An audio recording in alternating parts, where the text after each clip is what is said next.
Welcome to Landlording U, Avail's video series where we break down everything you need to know to make managing your rentals easier.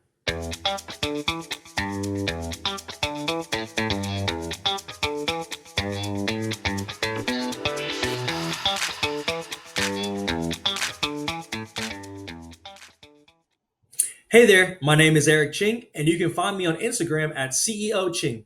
I've been a landlord now for about 4 years, and currently I own 2 properties and I'm managing 3.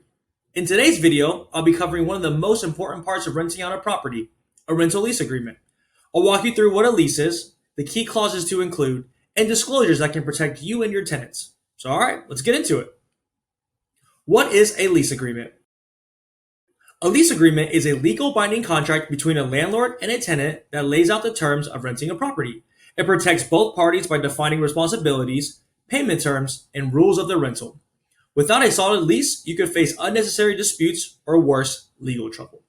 Each state has a different requirements, so please make sure you use your state-specific lease.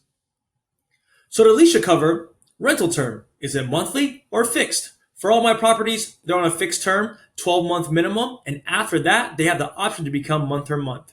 And if the tenant decides to make it month-to-month, I do add an extra $500 on top of the rent just because now I don't know when the tenant's actually going to leave, a lot more uncertainty, and I need to make sure I cover my end.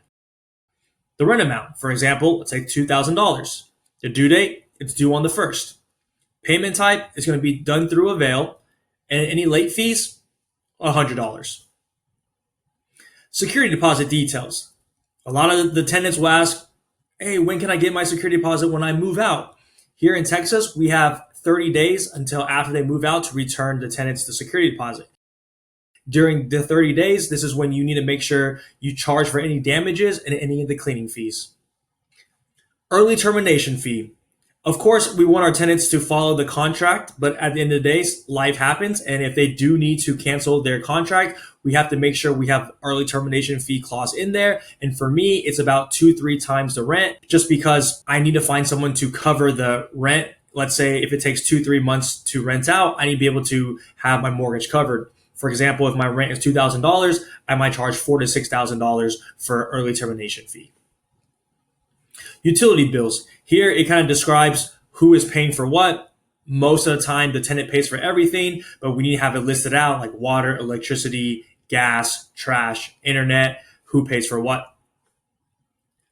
Furnishing and appliances. Here, we need to make sure if it's a furnished or unfurnished property, and if it's furnished, we need to have a list of everything that is furnished and the conditions of each one.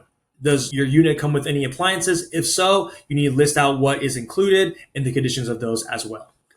Pet and smoking policy. So for me, on my lease, the pets, I need to know the name, the breed, the weight, and of course, if it has any shots. Smoking policy, for me, no smoking.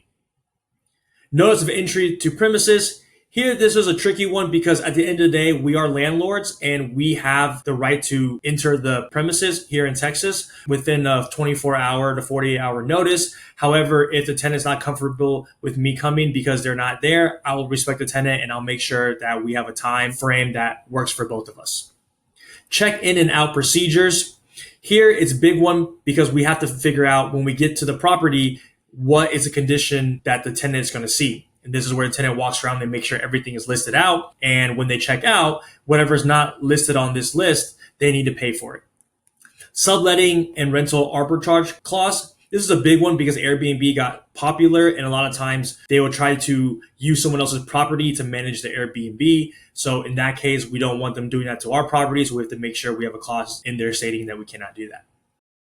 Maintenance responsibilities. Here, it kind of dictates what you as a landlord and the tenant is responsible for. So for us, we maintenance basically everything, including the lawn outside. But of course, we tell the tenants like, hey, we want you to keep the property in the best shape that you can. Renter's insurance requirements. For me, I have a minimum of $300,000 policy for the renter's insurance, but it's totally up to you. This basically covers the renter's belongings. Now let's talk about some must-have clauses. Based on my experience, these can save you a lot of money and headache. Certain disclosures are legally required.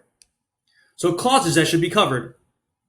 Lead-based paint disclosures. These are required for properties built before 1978.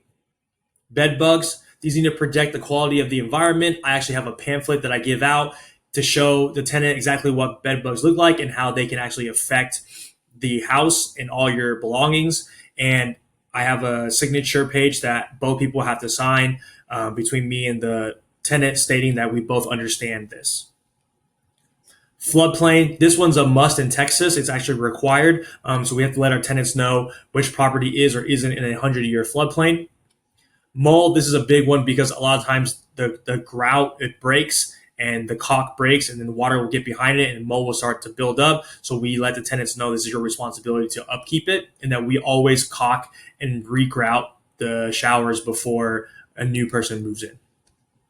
HOA is a big one because at the end of the day, you can have a perfect lease, but if your tenant breaks the HOA rules, then the HOA rules supersede the lease because the HOA can technically kick out your tenant. So we need to have a disclosure here stating that we actually gave the tenant the HOA lease and the clauses, and that they understand that the HOA is above the lease.